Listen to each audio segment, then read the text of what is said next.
Let's talk more about today's sentencing. We're joined by Martin Pelders, the founder of Matrixmen. Martin, a very good evening to you. Your organisation has followed this case even when public interest appeared to wane. Do you feel that justice has been done today?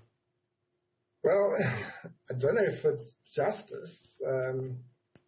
What a relief. It's been 7 years. You know, this trial has been going on longer than some of these children have been alive. Longer than, for more than half their lives. It's just sad.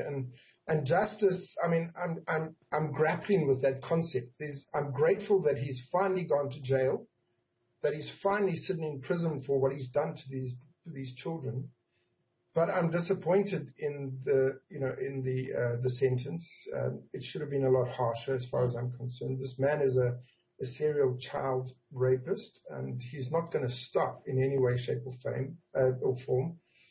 Given the fact that in South Africa you usually do about half your jail time, he'll get out and good behavior or whatever in 12, 13 years' time.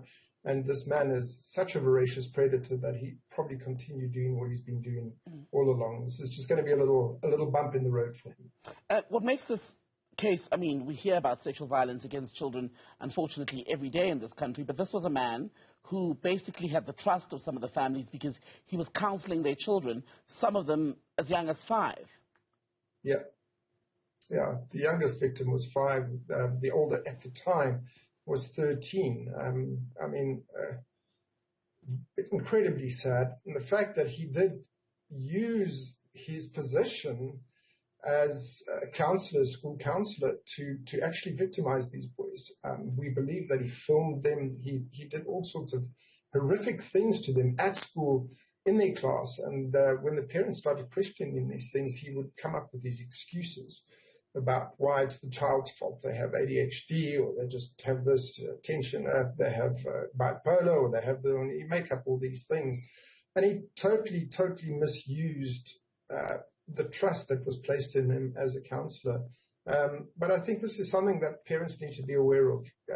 I would say that categorically you just don't trust anybody with your children these days, whether it be a doctor, a psychologist, a school teacher, or anybody. You just don't trust your children alone with them anymore. And what do parents do then, Martin, when you start being aware of? What do parents do when you consider that this was an environment that was presumed to have been safe?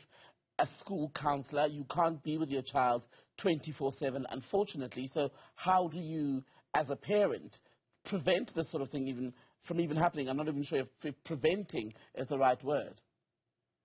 Well, firstly, we need to open up these discussions at home, with our children from a very young age. We need to be talking about about body safety, about body protection. Saying your body is your body, and you have the right to say no to anybody. And give your children permission to say, don't force them to kiss auntie so-and-so or hug uncle so-and-so. If the child says no, go with that. Just allow that.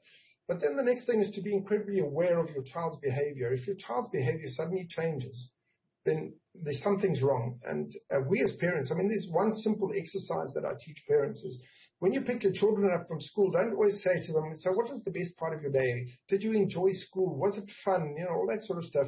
We constantly sort of telling our children that they have to be happy all the time. Why don't pick them up from school one day and just say to them, listen, what was the worst part of your day? And you can't get out of this. You have to give me an answer. Talk about the bad stuff sometimes with your children, because not everybody can be happy all the time. Children do get upset. They have sad days. They have bad days. They have kids that bully them or tease them at school. And we need to allow them and open the doors of communication with your child so that they can start talking about these things. And the minute we empower our children to be able to talk about these things, the minute we empower our children to say, this is my body and I have authority or autonomy over my body, then we start creating children who become pedophile proof. Let's put it that way. Martin Pelders, founder of Matrixmen, thank you for your time.